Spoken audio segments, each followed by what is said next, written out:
Salam, salam, c'est Crafts du RBS Crew. Je suis sur Vraimac avec Momo Hits.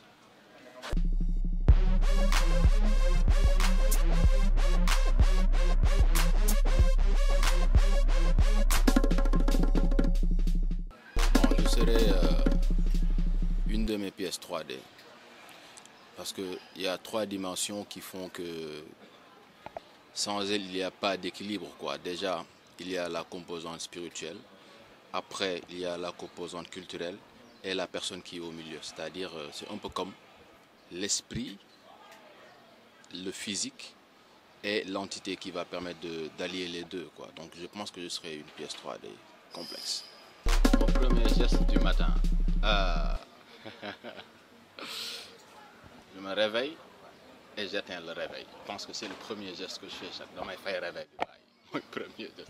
Le graffiti, c'est un style de vie, mais c'est aussi un métier. C'est un métier parce que ça me permet d'en vivre.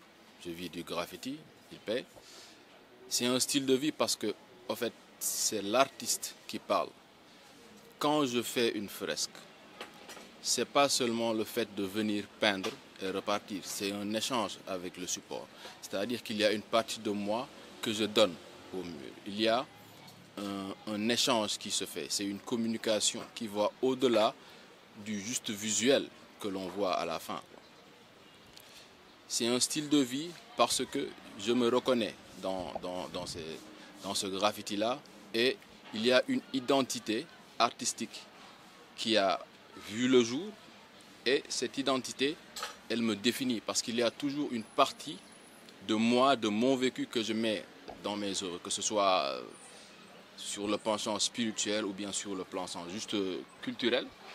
C'est comme ça que ça se passe. C'est un échange qui fait que c'est plus seulement un art juste pour le faire, quoi, mais c'est une communication qui va bien au-delà de ce qu'on peut voir sur les murs. À la base, j'étais autodidacte. Genre, je faisais la chose sans pour autant me dire que voilà, il y a une référence telle ou telle.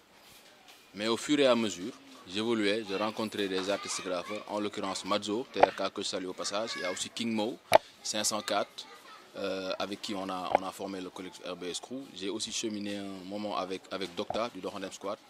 Et à chaque fois, il y a tout le temps eu cet échange-là entre artistes qui fait qu'il y a une chose que tu donnes et une autre chose que tu reçois. Ce n'est pas forcément des influences, mais c'est des personnes que tu as rencontrées qui ont, à un moment ou un autre, eu à partager leur expérience avec toi. Et si je devais dire un modèle dans le graffiti sénégalais, parce que je suis sénégalais, qui m'a vraiment boosté, je citerai Madzo, parce que c'est avec lui que je passe la plupart de mon temps. Et puis, bon voilà, il a su quelque part influencer un peu notre façon de réaliser nos fresques et d'aller au-delà de ce que l'on voit, essayer de creuser.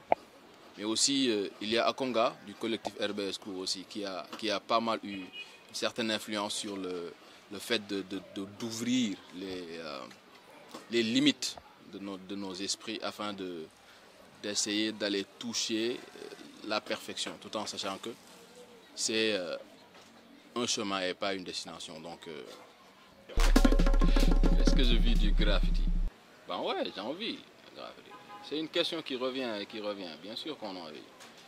Parce que c'est à travers les fresques que l'on fait que l'on nous reconnaît. Et ce sont ces fresques-là qui nous permettent de travailler avec des entreprises, de travailler avec des jeunes pour faire des sessions de formation, etc. Et de voyager aussi. Donc oui, car rapide. Car rapide. Ouais, car rapide. Déjà, c'est coloré le truc. Il est coloré et puis il y a Alhamdulillah tout le temps devant. En plus, c'est assez représentatif de quelque chose qui peut prendre beaucoup, quoi. Doomu aadama dafa war am xol bu yaatu pour mën a jëflante ak tout un chacun. Donc, car rapide sans hésiter, car rapide lay doon man. Celui qui m'a le plus marqué, c'est un événement qui est récent en fait. C'est l'ouverture, le lancement de notre siège, de notre académie, RBS Academy. RBS Academy, pourquoi est-ce que ça m'a marqué? Parce que c'était un rêve devenu réalité en fait, depuis le début. Ça m'a grandement touché quand j'ai vu que tout le monde est venu pour assister à la chose. Et c'était positif. Genre, chat ba chat, il y avait le mouvement hip-hop qui est venu pour saluer cette initiative. Et, genre, début là quoi. Début là quoi, parce que je me dis que même si on a cheminé pendant plusieurs années pour essayer d'avancer, poser des choses, réaliser certains projets, c'est un début, parce que c'est une première au Sénégal, et puis d'avoir Andak Sassam, quoi. Donc c'est un événement qui m'a beaucoup marqué. Je dirais qu'il est riche en style, et je ne parle pas je ne parle pas que du collectif RBS, hein, il est riche en style. En fait. Il y a Undu Graffiti, il y a Dohanem Squad, et il y a d'autres jeunes qui commencent à se montrer, quoi. Donc c'est une scène qui est quand même plus très jeune, parce que ça fait quand même plusieurs années ñu nekk ci graphe bi. Je parle même pas de nous, hein, même si gars yi ñu jiitu ay ñoom Dipi, Docteur, Misérable, etc. Mais c'est une scène qui est très riche, qui est prometteur, parce que j'en vois des jeunes qui font des choses déjà extraordinaires alors que yàggul ci trop. Je vais citer Zeus du collectif RBS Crew, ça, il a même pas fait 5 ans, waouh, son niveau il est là. Donc c'est une scène qui est très prometteuse, et puis voilà, la relève elle est déjà assurée, quoi. Les projets, il y en a beaucoup, il y en a vraiment beaucoup. Maintenant, même si Nyamal peut-être deux qui sont, disons, imminents. Je veux dire que moi, le fait de finaliser le projet qu'on a avec RBS Academia, d'avoir des jeunes qui vont s'inscrire et réaliser des formations, ça c'est plutôt à court terme, c'est parce que c'est pour bientôt. Ça c'est le premier. Le deuxième, c'est une expo digitale.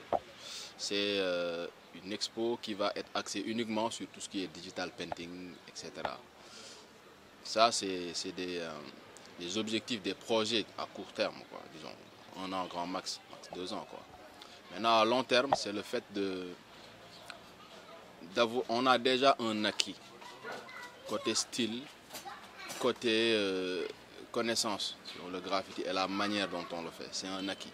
Maintenant, il faut préserver cet acquis-là. Donc ça, c'est un projet qui est à long terme, parce que pour le préserver, il faut bosser et il faut toujours essayer de rester ancré à nos valeurs culturelles, mais aussi ouvert sur le reste du monde, hein, pour pouvoir mieux communiquer et savoir quelle position avoir en fonction des réalités qui nous incombent, quoi. Je pense que ça, c'est un projet, c'est plus qu'un projet, disons, c'est kind of guideline. So, c'est pas une évolution, en fait.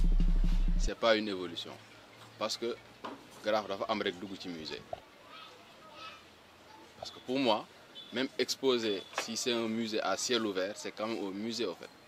Peut-être ce sont les terminologies qui vont changer, mais l'exposé d'or, même si tu ne le vends pas, c'est quand même une exposition, en fait. Donc c'est un musée, même s'il est à ciel ouvert, c'est quand même un musée. Donc graphe, il faut judd rek dugg ci musée. Maintenant, s'il y a autour les termes yu gars yi utiliser, genre def na exposition, graffiti, street art, etc.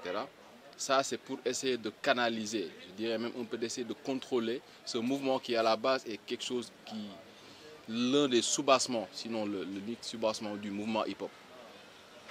Graffiti, moo jiitu hip-hop. Et quand le mouvement hip-hop a vu le jour, c'est comme s'il est venu dire que ouais, tout ce qu'on a créé, la philosophie hip-hop, le graffiti répond déjà à cette philosophie, donc on va l'incorporer directement. Donc c'est plutôt le hip-hop qui est venu et a pris le graffiti pour l'incorporer dans un mouvement qui d'ores et déjà était universel à travers le graffiti uniquement. Maintenant, c'est une chose de dire que le graffiti, c'est un art de rue, mais c'est une autre de dire que à travers le graffiti, on raconte des histoires. On fait passer des messages qui sont forts. Maintenant, quand on veut mettre des messages qui dérangent dans un musée ou bien dans une expo, croyez-moi, ce n'est pas tous les graffitis qui vont rentrer dans le musée, hein. Donc, quelque part, c'est comme si on essayait de contrôler cet art-là, qui à la base est pur et revendique des choses. Une personne qui a vraiment envie d'exposer et de vendre au niveau des grands musées, etc., il sera obligé de taire certaines choses. Parce que si tu le dis au grand jour, tu vas déranger. Quelqu'un qui fait un art, un graffiti qui est engagé, s'il n'expose pas, il expose. Je m'explique. S'il n'expose pas dans les musées, il l'expose dans la rue. Même si les gens n'achètent pas cette œuvre-là, cette œuvre arrive à transformer leur manière de penser, leur manière d'interagir entre eux et de voir la société. Parce que c'est une vérité qu'ils racontent, c'est une histoire. C'est ça en fait, c'est la philosophie que j'ai quand on parle de graffiti qui rentre dans les musées. RPS, oui, il y a des rôles que l'on joue. Actuellement, Madzo, c'est le président du collectif. Moi, je suis à titre de vice-président du collectif. Et il y a d'autres postes, secrétaire général, etc. C'est parce que c'est une association, à la base. Mais aussi, quand il s'agit de donner des sessions de formation ou bien de faire des projets, tout le monde peut le faire. Parce qu'on évolue au même titre à ce niveau-là. Nous sommes tous des artistes. Tu ne peux pas dire à un artiste de le canaliser. On ne peut pas le canaliser en fait. Chacun, on le laisse avec son énergie, mais il sait quelle est la tâche qui lui incombe et il va tout faire pour réaliser cette tâche-là.